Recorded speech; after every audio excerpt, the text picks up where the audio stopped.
We have this area of low pressure making its way across Canada, and on the leading edge of that, it's kicking out a cold front, and what that is doing is what's triggering these showers and thunderstorms. And you can see this just long line of severe thunderstorms going from the Canadian border all the way into central Oklahoma, and that's going to be the primary thing we're watching and tracking here as we head into this evening. So let's go and take a closer look here at the Duluth area, because this is where we're going to see the strongest storms here, including that tornado warning storm that is pushing its way into Duluth right now. It just got the warning for it just got reissued. So yes, this is going to be a very impactful storm. We're going to go ahead and switch over and show you the reflectivity. So there's the reflectivity for that. I'm going to switch over to the actual Duluth radar. So you can see over the past couple radar scans, I know why they're warning this storm, because what happens is one or two of these radar scans look really scary, and then after that what happens is these storms are rotating. So as they're rotating, once they complete one complete rotation, the rear flank downdraft pulls in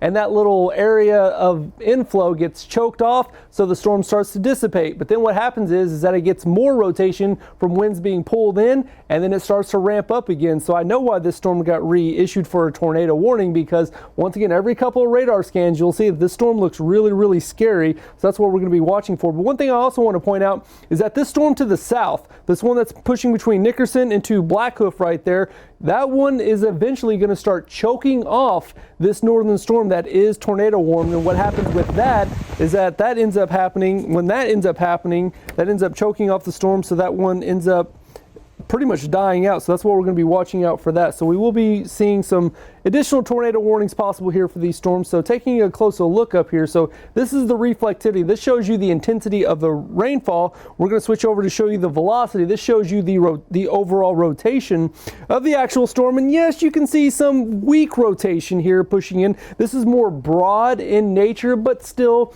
this storm, if it pulses up just right and with just the right conditions, yes, it could produce a tornado. But what's happening is that this storm is starting to move into a more populated area, so there's going to be a lot of eyes on this storm. So if it does end up producing a tornado, we're going to be able to catch it right here and right now here for you as it continues that track. So I'm going to freeze it right now and put a time of arrival. We'll see if we can get anything here on the storm track. So the area of rotation to watch for is right here. So it's moving up to the northeast about 35 miles per hour. So putting it up there, yep, it's going to be pushing into Duluth about 25 minutes right now. So we will be watching this very carefully here as the storm continues to move in. So overall, if you're in Duluth, you need to start thinking about taking your tornado precautions. I've been talking about this for what seems like almost an hour now, so watch out for that. But one thing I do want to point out, this northern storm, once again, it's showing some signs of re-intensifying. That rotation's coming up. So this northern storm just got re-warned as well. So we're going to continue to track this, and we'll keep you up to date with the latest.